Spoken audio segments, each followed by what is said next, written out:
다니엘서 6장을 보도록 하겠습니다.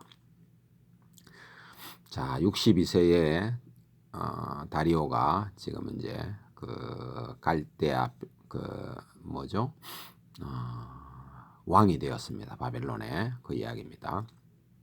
다리오가 자기의 뜻대로 고관 120명을 세워 전국을 통치하게 하고 이제 처음에 이제 그런 이야기죠.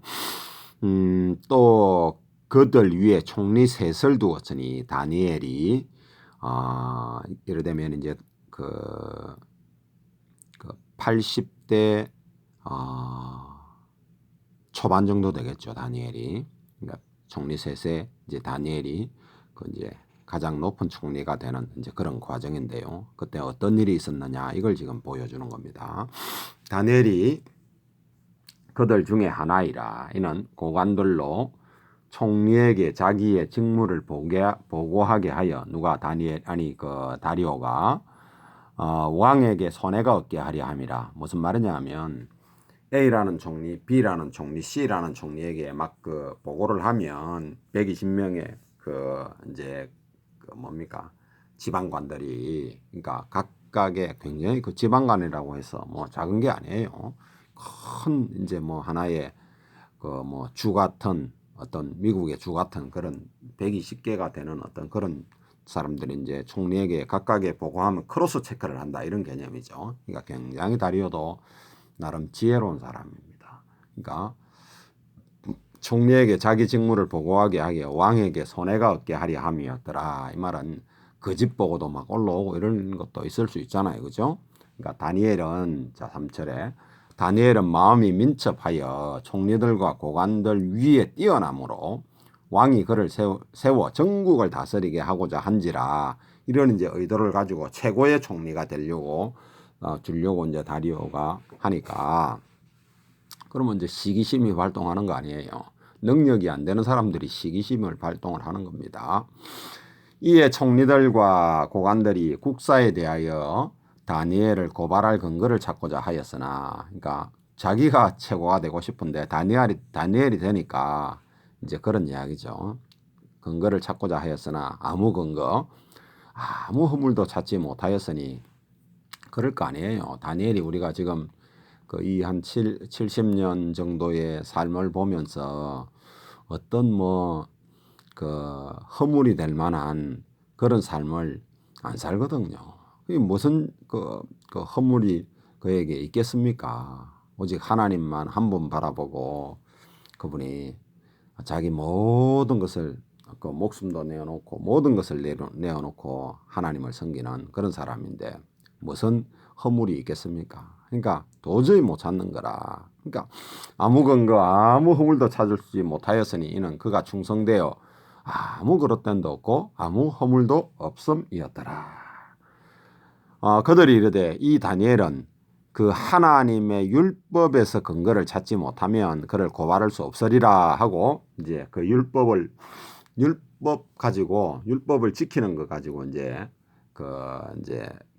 고발하려고 이제 하는 거예요. 그래가지고 이제 이에 총리들과 이제 작당 모의를 한 거죠. 자기들끼리 작당 모의를 해가지고 이에 총리들과 고관들이 모여 왕에게 나아가서 그에게 말하되 다리오 왕이여 만수무강하옵소서 하고 이제 아첨하는 소리를 하면서 7절에 나라의 모든 총리와 지사와 총독과 법관과 관원이 의논하고 왕에게 한 법률을 세우며 한 금령을 정하실 것을 구하나이다. 왕이여 그것이 곧 이제부터 30일 동안에 누구든지 왕 외에 어떤 신에게나 사람에게 무엇을 구하면 사자굴에 던져 넣기로 한 것이니이다 하고, 그런즉 왕이 원하건대 금령을 세우시고 그 조서에 왕의 도장을 찍어 메대와 바사에 고치지 아니하는 규례를 따라 그것이 다시 고치지 못하게 하옵소서 하며, 이에 다리오 왕이 조서에 왕의 도장을 찍어 금령을 내리니라 하고 지금 조서를 내리는 이야기가 또 나오는 거예요. 그러니까 이 다니엘을 이제 잡아 넣으려고 지금 이제 꾸미는 건데, 다리오 왕은 자기가 툭하니까 자기를 높이는 거고 이러는 거니까 아주 이제 나라의 기강도 세우고 이런 거 생각해가지고 덜렁 이제 깊이 생각하지 못하고 이제 이렇게 도장을 찍어준 거죠. 찍어버린 거죠. 그러니까 다니엘은 근데 참 이걸 보세요. 우리가 이 다니엘이라는 분을 정말 보고 배워야 될 것이 너무 정말 많습니다. 자, 10절 다니엘이 이 조서에 왕의 도장을 찍힌 것을 알고도 알까요? 모를까요? 이 최고의 그 총리가 될 사람이 모를 택이 있습니까? 자기 집에 돌아가서 윗방에 올라가 예루살렘을 향한 창문을 열고 자, 참 놀랍죠. 이런 거는 우리는 뭐 도저히 상상을 못하는 일인데 하여튼 예루살렘을 향한 창문을 열고 전에 하던 대로 하루에 3번씩 무릎을 꿇고 기도하며 그 하나님께 감사하였더라. 참, 이때는 문 닫아놓고 해도 되잖아요. 솔직히 이때 뭐 기도 좀 안 한다고 뭐 있겠습니까? 그런데도 다니엘은 그런 일에 대해서는 절대로 타협하지 않는다라고 하는 거예요. 하나님을 향한 마음이 오히려 이럴 때는 더 하는 거예요. 그래서 참 진짜 놀랍죠. 이런 것을 저와 여러분이 배워야 된다 이 말이죠. 우리를 지금 이제 우리가 스물스물 이제 기독교인을 탄압하는 그 시대가 점점 이제 우리 때 다가오는 것 같습니다. 이제 이때까지는 정말 평안하게 아무런 그 기독교인에 대한 탄압도 없었는데 이제 2020년이 지나면서 이제 탄압의 손길이 우리한테도 이제 그 박해의 손길이 이제 다가오는 거예요. 그때도 저와 여러분이 분명한 것은 하나님 앞에 정확한 스테이션을 취해야 된다. 정확한 포지션을 하나님 앞에 보여야 된다라고 하는 것을 우리가 볼 수 있죠. 그런 것을 하여튼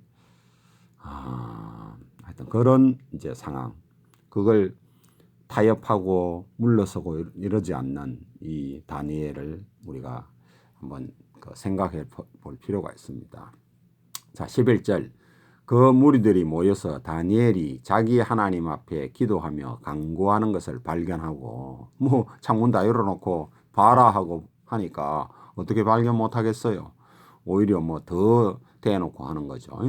12절. 이에 그들이 나아가서 왕의 검령에 대하여 왕께 아뢰되 왕이여, 왕이 이미 검령에 왕의 도장을 찍어서 이제부터 30일 동안에는 누구든지 왕 외에 어떤 신에게나 사람에게 구하면 사자굴에 던져 넣기로 하지 아니하였나이까 하니 왕이 대답하여 이르되 이 일이 확실하니 메대와 바사에 고치지 못하는 규례니라 하는지라. 그들이 왕 앞에 말하여 이르되 왕이여, 사로잡혀온 유다 자손 중에 다니엘이 왕과 왕의 도장에 찍힌 검령을 존중하지 아니하고 하루에 3번씩 기도하나이다 하니. 참 보세요. 우리는 이 말을 듣고 이런 고소를 하면 이제 예를 들어 법정이 세워진다든지 하면 아니다. 뭐 그 당시에는 무슨 뭡니까?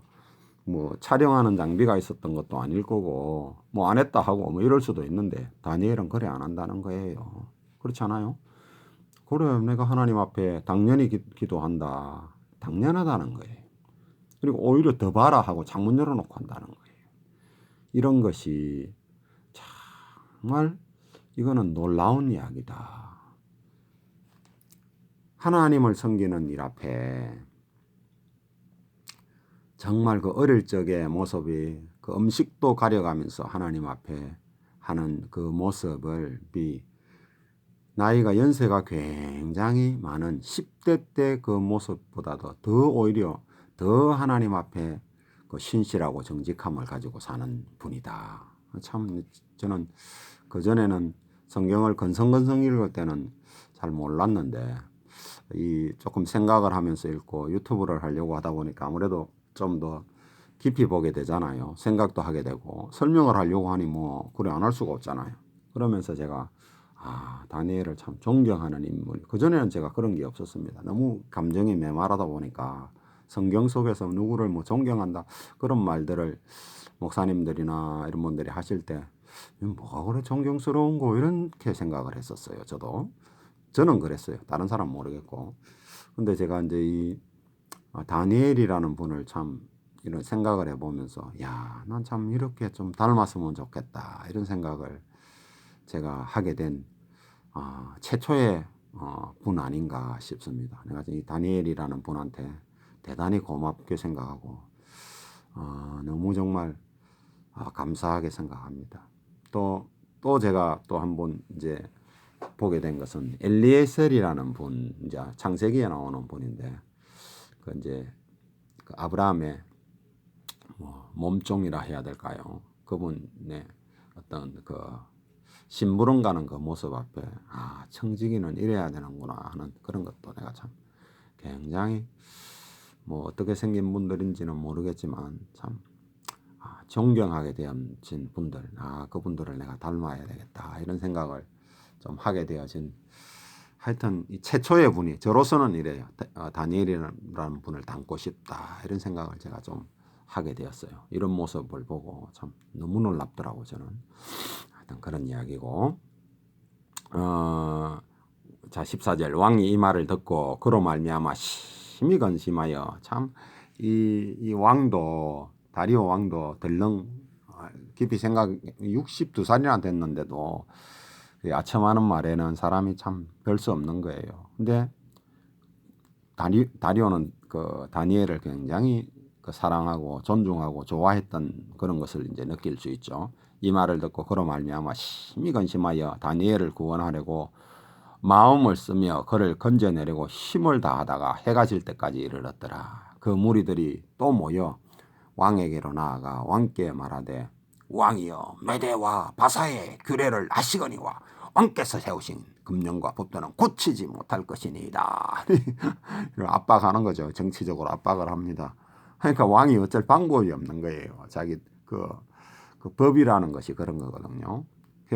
우리도 보면 이 차별금지법이라든지 뭐 이런 교회 폐쇄법이라든지 이런 거 세워지고 나면 참 그걸 세워지기 반대하고 그 투쟁을 해야 되는데 우리한테 힘이 있을런지 모르겠어. 하나님께서 참 어떻게 하실런지는 모르겠는데 그게 세워지면요, 어쩔 힘이 없습니다.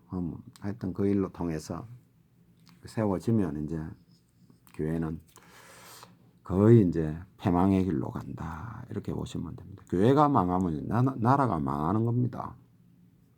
그렇게 되는 건데 그걸 뭐 자기들 망하는 길인데도 모르고 지금 뭐 하고 있으니 참 그런 이야기입니다. 자 16절, 이에 왕이 명령하여 다니엘을 끌어다가 사자굴에 던져 넣는지라.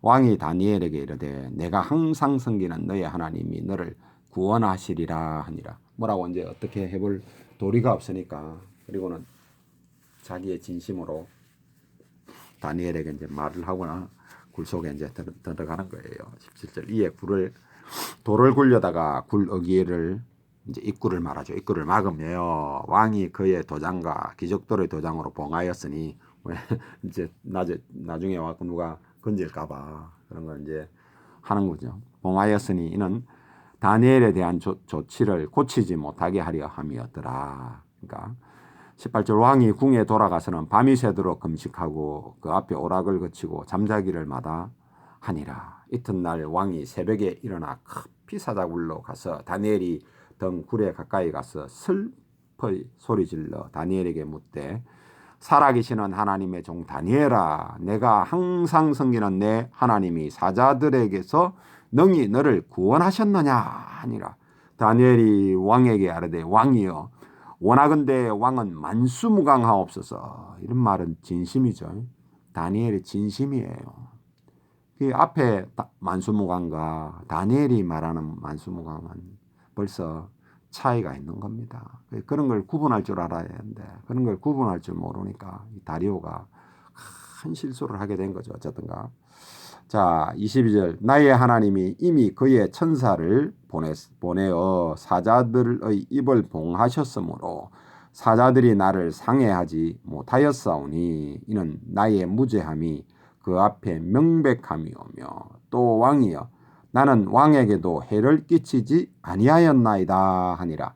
왕이 심히 기뻐서 명하여 다니엘을 굴에서 올리라 하며 그들이 다니엘을 굴에서 올린즉 그의 몸이 조금도 상하지 아니하였으니 이는 그가 자기의 하나님을 믿었음이었더라. 이게 믿음입니다. 이런 게 믿음이에요. 이런 것이 믿음이지 말로만 뭐 믿음 하고는 뭐 아무것도 하지 않는 것 하나님께서 인정하지 않습니다. 그런 믿음은 글쎄요. 저는 성경에서는 본 적이 없습니다. 저는 못 봤습니다. 근데 하여튼 이런 것이 믿음이다. 그러니까 자, 왕이 말하여 다니엘에 참소하던 자를 끌어오라 하고 이제는 이제 그 뭐라나 정치적이고 뭐고 이제 뭐 안 따지는 거죠, 지금은. 이제 그 뭐라 그럴까? 완전히 이제 그 작사를 내는 겁니다. 왕이 잠수하던 자를 끌어오라 하고 그들을 그 처자들과 함께 굴에 던져 넣게 하였더니 그들이 굴 바닥에 닿기도 전에 사자들이 곧 그들을 움켜서 그 뼈까지도 부서뜨렸더라. 완전히 진멸해 버렸다라고 하는 이런 이야기죠. 이에 다리오 왕이 온 땅에 있는 모든 백성에게 나라들과 언어가 다른 모든 사람들에게 조서를 내려 이르되, 자 이제 5번째 조서가 나가는 겁니다. 워낙근데 좀 전에 뭐 하루 전에 며칠 전에 지금 조서가 나가고 또 나가는 거죠. 너희는 큰 평강이 있을지어다. 내가 이제 조서를 내리노니 내 나라 관할 아래에 있는 사람들은 다 다니엘의 하나님 앞에서 떨며 두려워할지니 그는 살아계신 하나님이시여 영원히 변하지 않으실이시며 그의 나라는 멸망하지 아니할 것이요 그의 권세는 무궁할 것이며 그는 구원도 하시고 건져내시기도 하시며 하늘에서든지 땅에서든지 이적과 기술을 행하시는 이로서 다니엘을 구원하여 사자의 입에서 벗어나게 하셨습니다 하더라. 이런 조서를 내리니까 유다 사람들이 뭐 우상을 섬길 수 있겠습니까? 이런 조서가 지금 몇 번을 지금 오면서 유다 사람들, 이스라엘 사람들이 우리 하나님이 이런 분이구나라고 하는 것을 깨닫게 되는 거예요. 저와 여러분도 이런 것을 읽고 우리 하나님이 정말 어떤 분이다라고 하는 사실을 깨닫고 우리가 믿는 하나님께 대한 긍지와 자긍심을 가지시고 정말 그 하나님께 대한 그 마음의 뜻을 정하시고 이 정말 이 뭐라 그럴까 다니엘과 같은 참 이런 고귀한 믿음을 참 어릴 적부터 가질 수 있다면 정말 이 학생들에게 그런 믿음을 심어줄 수 있다면 정말 놀라운 사람이 나오게 되는데요. 하여튼 그런 상황입니다. 이 아이들에 대한 교육이 너무너무 중요한데 지금 참 이런 믿음을 찾아보기는 너무너무 어려운 시대에 우리가 살고 있습니다. 하여튼 우리가 생각을 좀 하시면서 특별히 교사분들은 정말 자기가 하는 일이 얼마나 중요한지 하여튼 성경과 실험하지 않고 뭐 가르치는 것은요 아무리 해도 헛방입니다. 그건요 10년 20년을 가르쳐도 아무것도 남는 게 없습니다. 하여튼 그런 이야기입니다. 자 28절 이 다니엘이 다리오 왕의 시대와 바사 사람 고레스 왕의 시대에 형통하였더라 이런 이야기입니다. 자 7장부터는 이제 조금 굉장히 어렵습니다. 여기서부터는 굉장히 생각을 많이 해보지 않으면 그냥 이때까지는 그냥 뭐 읽고 거의 뭐 특별히 어려움은 없었잖아요. 읽으면 충분히 이해될 수 있는 이런 이야기고 7장부터는 좀 하나님께서 지금 뭐냐 하면 자 한번 제가 설명을 해볼 테니까 좀 잘 들어보세요. 지금 1장을 거치면서 그 다니엘이라고 하는 사람이 어떤 사람이다라고 하는 것을 하나님께서 보여주셨죠. 그리고 그러니까 이 지금 70년 이상을 지금 이제 거치면서 다니엘이 말하는 것은 정말 믿을 만한 사람이다라고 하는 것을 우리가 알 수가 있잖아요. 그죠? 그런 이야기고 그런 하나님께서 지금 이제 다니엘에게서 본 환상들을 보고 그러니까 다니엘의 환상의 기초가 되는 게 뭐냐 하면 느부갓네살이 꾼 꿈 그러니까 하나님께서 주신 건데 느부갓네살이 꾼 꿈이 마치 원바탕이 된다 이래 보시면 됩니다. 그러니까 그림으로 그리면 스케치를 그 느부갓네살을 통해서 그 스케치를 하신 거예요. 그리고 이 다니엘을 통해서 그에게 보여주었던 것을 다니엘을 통해서 좀 더 자세하게 보여줍니다. 그래도 또 못 깨달으니까 또 좀 더 자세하게 보여주고 하시면서 세상 나라를 어떤 식으로 하나님께서 이끌어 전 세상을 어떤 식으로 인도하시겠다라고 하는 사실을 지금 보여주는 거예요. 그러니까 이 다니엘이 이렇게 믿을 만한 사람이다. 그러니까 다니엘이 본 것이 그냥 뭐 저와 여러분이 꿈 하나 꾸고 뭐 이런 거하고는 비교가 안 된다. 그거는 입을 대지 마라. 다니엘이 본 것은 정확한 것이다. 이런 이야기를 지금 해주시는 거예요. 그러면서 지금 그 다니엘의 그 환상을 통해서 이런 걸 보고는 자기가 무슨 환상을 보고 뭐 이러려고 지금 사람들이 지금 하는데 볼 수 있습니다. 네, 볼 수 없다는 건 아니에요. 얼마든지 하나님께서 보여주실 수 있습니다. 근데 그건요, 여러분들이 스스로를 한번 생각을 해보세요. 여러분들의 삶이 정말 이 다니엘의 발꿈치나 따라가는지, 그러면 입 닫으셔야 됩니다. 당신들이 본 그런 환상은 그냥 내 삶에 여러분의 삶에 어떤 뭔가 주의하라, 또 뭐 어떤 뭘 알려주시는 거라든지 이런 거 얼마든지 있을 수 있습니다. 그런 거는 입 딱 닫으셔야 됩니다. 그런 거 말하면요, 거의 하여튼 패망합니다. 난 뭐 100% 패망한다 이런 말은 제가 할 수는 없고 거의 패망의 길로 갑니다. 그런 이야기를 자꾸 하는 사람들은 결국은 보면 패망합니다. 하여튼 그런 이야기입니다. 자, 봅시다. 자, 밑자락은 뭐냐면 그 바벨론 왕이 꾼 금머리 뭡니까? 은가슴, 그러니까 바벨론, 메데 페르시아, 그리스, 로마 그 밑자락을 말해 줬잖아요, 하나님께서. 그걸 지금 밑자락을 깔고 그것에 대한 것을 이제 또 다른 형상으로서 지금 알려주시는 겁니다.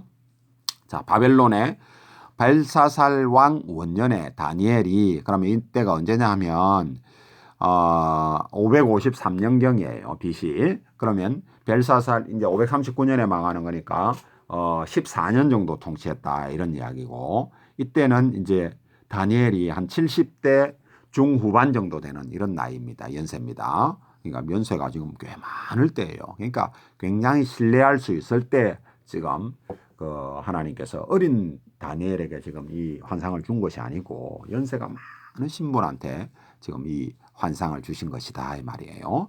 꿈을 꾸며 머릿속으로 환상을 받고 그 꿈을 기록하여 그의 일을 대략을 진술하니라 하도 이제 하니까 대략 진술해 놓은 것을 우리가 지금 읽는 것이고, 하나님께서 이걸 성경으로 만들어 주신 것이다 이 말입니다.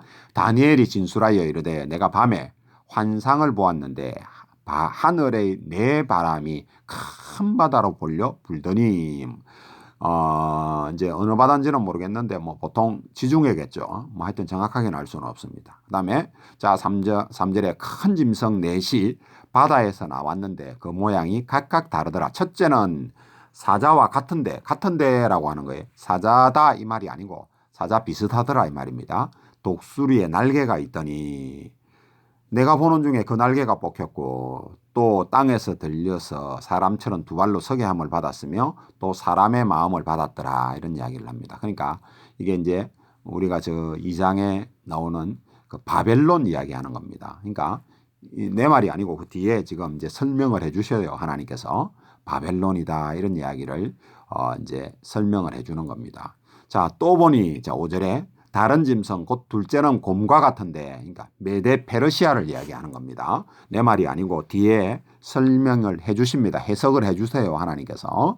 자, 그걸 이제 저는 이제 그 뒤에 내용을 아니까 이건 지금 이제 메데 페르시아를 이야기하는 거다 이렇게 제가 설명을 하는 거죠. 왜냐하면 뒤에 가서 하면 앞에 걸 다 잊어버렸으니까 뒤에 가서 말하면 또 앞에 거 또다시 갖다 붙여야 말을 해야 되니까 보통은 이제 잘 모른다, 잊어버린단 말이에요. 사람이 한참 읽다 보면 저 끝부분에 이제 그런 말이 나오거든요.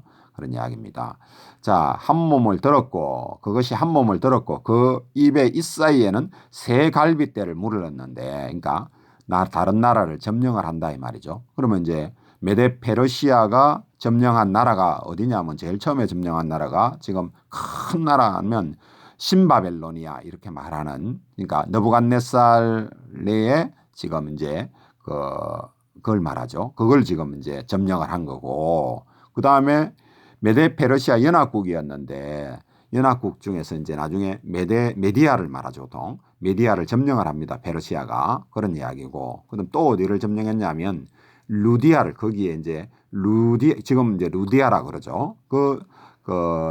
리디아 이렇게 말하죠. 우리 성경에는 그렇게 나오는데 그 루디아를 점령을 합니다. 리디아 이렇게 말하죠. 그런 이야기입니다. 물었는데 그것에 말하는 자들이 있어 이러되 이러기를 일어나서 많은 고기를 먹어라. 그러고 나서는 엄청나게 또 많은 나라를 점령을 하잖아요. 그런 이야기입니다. 자, 6절 그 후에 내가 또 본 적 다른 짐승 곧 표범과 같은 것이 있는데 표범은 굉장히 헬라를 이야기하는 거예요. 헬라 우리 앞에서 헬라라고 이야기했죠. 그러니까 저 배 부분의 나라 그리스 왕국을 이야기하는 거죠. 표범과 같은 나라 그런 이야기입니다. 그러니까 표범이 굉장히 빠르잖아요. 그러니까 알렉산더가 한 10여 년 만에 거의 그쪽 지금 이 바벨론이 그러니까 메데 페르시아가 점령하고 있던 것을 다 점령하는 거거든요. 그런 이야기고 표범과 같은 것이었는데 그 등에는 새의 날개 넷이 있고 그 짐승에는 또 머리 넷이 있으며 권세를 받았더라. 나라를 받았다 이 말이죠. 이 말은 무슨 말이냐면 헬라가 알렉산더가 갑자기 죽고는 분할이 됩니다. 그들의 이제 4명의 이제 장군이 카산드라는 장군이 그 본토 지역 그러니까 그 그리스 본토 지역을 참여하고 리시마커스라는 사람과 안티오고누스하고 톨레미라고 하는 그 네 왕이 이제 왕이 돼요. 그런 이야기고 그것도 저 뒤에 설명이 나옵니다. 자, 7절에 내가 밤 환상 가운데에 그 다음에 본 넷째 짐승은 무섭고 놀라우며 매우 강하며 그 다음에 로마인데 이 로마는 다른 짐승하고는 달리 엄청 무슨 표현할 수 없는 짐승이다 이 말이에요. 이런 어떤 뭐 사자나 뭐 이런 것처럼 표현할 수 없는 짐승인데 너무 놀랍더라는 겁니까? 이 지금 다니엘이 보니까 환상을 볼 때 그런 이제 하고 무서우며 또 매우 강하고 또 새로 된 이가 있어서 먹고 부서뜨리고 그 나머지는 발로 밟았으며 이 짐승은 전에 모든 짐승들과 다르고 또 뿔이 있더라. 자, 이런 이야기입니다. 그러니까 로마는 굉장히 지금 오래된 이야기 아닙니까? 지금 그리스가 망하고 로마가 됐을 때 로마가 지금 망한 지도 굉장히 오래됐잖아요. 명맥만 겨우 뭐 유지하고 있는데 마지막에도 이 로마가 부활한다라고 하는 거예요. 이제 그런 것을 지금 이야기하고 있는 겁니다. 그러니까 로마는 세상 마지막 종국까지 끝까지 이어지는 겁니다. 그러니까 발꼬락 같은 끝까지 이어져서 돌로 이제 쳐버리는 그 장면이 나오잖아요. 그러니까 로마가 무너지는 거예요. 그러면서 이제 세상이 끝나는 거거든요. 그것에 대한 대표 것이 뭐라고 말하느냐 하면 무너졌다 무너 큰 성 바벨론이요. 이러면서 이제 이러면서 이제 세상이 무너지는 끝나는 이야기가 요한계시록에 나오잖아요. 그런 이야기입니다. 자, 이제 그 로마가 마지막 때 나타난 로마처럼 되는 게 어떤 형식으로 나타나느냐. 8절 내가 그 뿔을 유심히 보는 10뿔이 있는데 그 뿔을 유심히 보는 중에 다른 작은 뿔이 그 사이에서 나더니 뭐 이제 뿔은 아까도 보면은 왕을 말하잖아요. 그죠? 작은 뿔이 나더니 첫 번째 뿔 중에 셋이 그 앞에서 뿌리까지 뽑혀서 이 작은 뿔에는 사람의 눈 같은 눈들이 있고 또 입이 있어 큰 말을 하였더라. 하면서 참 이 놀라운 이제 모습을 본 거예요. 이거는 지금 정확하게 우리가 뭔지 모릅니다. 왜? 아직 역사에 나타나지 않았으니까. 뭐라고 말을 못 해요. 하여튼 그런 이야기고. 그 다음에 이제 9절부터 이제 또 굉장히 또 다른 이야기가 나옵니다. 내가 보니 왕자가 놓이고 옛적부터 항상 계시니가 좌정하셨는데, 그러니까 하나님께서 이제 하나님 아버지께서 이제 좌정하셨다 이런 개념이다 이 말이요. 그 옷의 희기는 눈 같고 그 머리털은 희기가 깨끗한 양의 털 같고 그의 보좌는 불꽃이요 그의 밖에는 타오르는 불이며 이거 뭐 에스겔이 본 모습이라든지 또 이사야가 보는 모습이라든지 또 신약에는 요한이 보는 모습이라든지 이런 모습하고 비슷하죠. 그죠? 그런 어떤 그런 것에 지금 보좌로 자정했는데 뭘 하려고 자정을 했느냐 그 뒤에 나오거든요. 심판하려고 자정했다 이런 말이 나옵니다. 자 10절 불이 강처럼 흘러 그 앞에서 나오며 그를 섬기는 자는 천천히요 그 앞에 모셔선 자는 만만이더라. 만만이며 심판을 베푸는데 책들이 펴 놓였더라. 마치 계시록에 심판하는 그 모습처럼 책에 펴가지고 그 심판하는 그런 모습처럼 그렇게 되어 있더라 이 말입니다. 그때에 내가 작은 뿔이 말하는 큰 목소리로 말미암아 주목하여 보는 사이에 짐승이 죽임을 당하여 그 작은 뿔의 짐승이 죽임을 당하더라 이 말입니다. 당하고 그의 시체가 상한 바 되어 타오르는 불에 던져졌으며 이건 무슨 말이에요? 요한계시록에 보면 적그리스도가 죽어서 무저갱에 집어넣는 장면 그 장면이 연상이 되죠. 그런 이야기다 이 말이죠. 그 남은 짐승들은 그의 권세를 빼앗겼으나 그 생명은 보존이 되어 정한 시기가 이르기까지 기다리게 되었더라 이런 이야기입니다. 제가 이렇게 이야기를 하는데 연상이 된다 그랬지 뭐 딱 이렇다 이렇게는 말할 수도 저도 없어요. 하여튼 그런 이야기고 자 하여튼 심판이 펼쳐지는 장면이다. 이제 어떤 그런 심판이 자 13절에 자 내가 또 밤 환상 중에 보니 인자 같은 이가 하늘 구름을 타고 와서 옛적부터 항상 계신 이에게 나아가 그 앞에 그분 앞에 인도되매 이런 이야기죠. 항상 계신 이 앞에 나아가 그가 아니고 높임말을 써야죠. 그분 앞에 인도되매 이런 이야기입니다. 그러니까 그러니까 아버지 하나님 앞에 아들 하나님이 이제 인도되는 장면 같은 모습이죠. 지금 그에게 이제 그러니까 항상 계시니가 그에게 그러니까 그 아들 그러니까 인자 같은 이에게 이런 이야기입니다. 그러니까 그분께서라는 말이 지금 빠져 있죠. 그러니까 그 킹제임스 성경을 보면 그분께서 그에게 이렇게 되는 겁니다. 그런 것이 참 우리는 생략되어 있어서 굉장히 이걸 읽으면서 생각을 많이 해봐야 됩니다. 하여튼 어쨌든가 지금 그에게 그분 그 항상 계신 이가 받는 게 아니잖아요. 인자 같은 이가 받는 거잖아요. 나라를. 그런 이야기고 그에게 건세와 영광과 나라를 주고 누가 항상 계신 이가 그러니까 그분께서 이 말입니다. 모든 백성과 나라들과 다른 언어들을 말하는 모든 자들이 그를 섬기게 하였으니 그가 누구예요? 인자 같으니 이해가 되죠? 그러니까 아들 하나님을 섬기게 하였으니 그의 권세가 소멸되지 아니하는 영원한 권세요. 그의 나라는 멸망하지 아니할 것이니라. 아까 전에 우리가 저 2장에 봤을 때 이게 뭐예요? 돌왕국이다 이런 표현으로 아까 돼 있었잖아요. 그럼 그래서 그 자락이 그게 기본 베이스다 이 말이에요. 기본 베이스 그 지금 왕국이 되는 그런 이야기를 지금 이야기하는 거예요. 넷째 왕국이 굉장히 심각하게 그리고 이제 다섯째 왕국, 돌로 된 왕국, 영원 무궁한 왕국. 그러니까 우리가 그걸 이제 이 땅에서는 1000년 동안 되어지고 그 1000년이 끝나고 나면 영원 무궁토록 연결되어지는 거거든요. 그 연결되어지기 전 상태에 또 다른 심판이 일어나요. 그걸 우리가 보통 그 백보자 심판이다. 그런 이제 그 말을 하잖아요.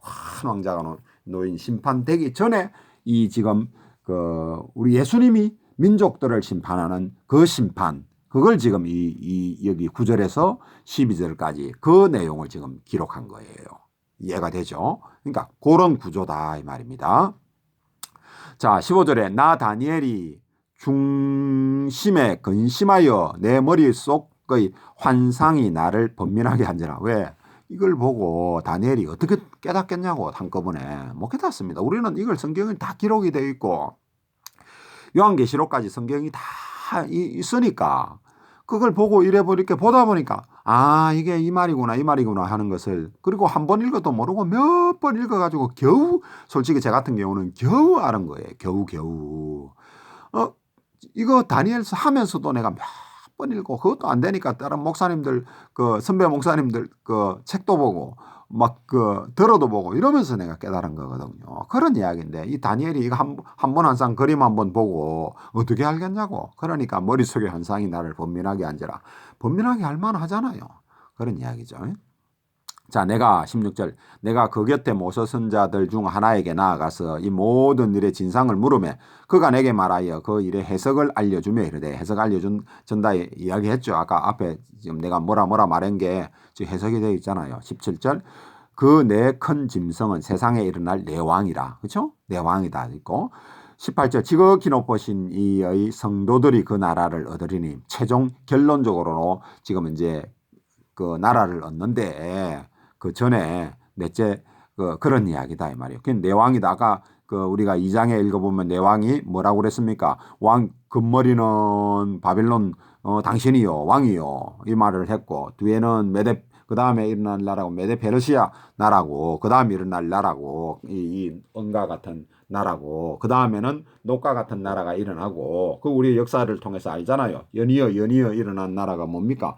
메데 페르시아고 그 다음에 그리스고 그 다음에 로마잖아요. 그런 것을 우리는 이제 이거 성경이 다 이루어졌으니까 아는 거고 이 다니엘은 이 당시에 안 이루어졌으니까 모르는 거라. 그러니까 그 메데 페르시아까지는 본 거죠. 고레스 3년까지 지금 이제 활동을 하셨으니까 그런 이야기입니다. 그러니까 자 18절 지극히 높으신 이의 성도들이 나라를 얻으리니 그 누림이 영원하고 영원하리라 이런 이야기고 그렇게 이제 이때 이제 이 성도들이라고 할 때는 이 당시에 다니엘이만 생각할 때는 자기 나라인 줄만 생각하는데 그렇지 않고 이 교회도 있고 이제 이런 것이 이제 된다라고 하는 것을 이제 우리가 알기 때문에 성도들이다 이렇게 네 나라 백성이다 이렇게만 말하지 않잖아요. 성도들이다 이렇게 거룩한 자들 이런 이야기죠. 자, 이에 자 19절 내가 넷째 짐승에 관하여 확실히 알고자 하였으니 자, 참데 다른 거는 1번, 2번, 3번은 알겠는데 넷째 짐승은 잘 모르겠더라 이 말이죠. 저도 넷째 짐승 때문에 한참 어려워했습니다. 어떻게 이렇게 다 보고도 어려운데 그분은 안 어려울 수가 없죠. 이 시간이 되겠나. 또 그것이 머리에는 10뿔이 있고 자 넷째 짐승은 10뿔이 달라서 19절에 중간에 짐승이 달라서 심히 무섭더라. 이는 그 이는 쇠요 그 발톱은 노시니 먹고 부서뜨리고 나머지는 발로 밟았으며 또 그것의 머리에는 10뿔이 있고 그 위에 또 다른 뿔이 나오며 새 뿔이 그 앞에서 빠졌으며 그 눈에는 눈도 있고 큰 말을 하는 입도 있고 그 모양은 그 복류보다 커 보이더라. 내가 본 적 이 뿔이 성도들과 더불어 싸워 그들에게 이겼더니 이 성도들 마지막에 나라를 차지하는 성도들과 싸워서 이기더라 이 말이죠.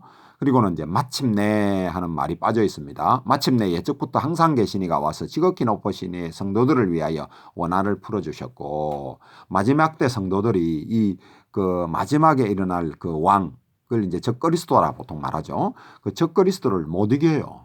못 이기는데 항상 계시니로부터 높으신 이의 성도들을 위하여 원한을 풀어주셨고 계시니가 와서 이해가 돼요? 그러니까 우리 예수님이 재림하셔서 이 적그리스도를 무너뜨리고 풀어주셔가지고 이름의 성도들이 나라를 얻는 겁니다. 이해가 되죠? 그러니까 이걸 이제 보통 우리가 1000년 동안 이 땅에 이루어진다 해서 천년왕국 하는데 천년왕국은 계속 영원 무궁한 시간대로 이어지는 겁니다. 이 땅에서는 1000년 동안 이루어져요. 그래서 이제 천년왕국 하는 겁니다.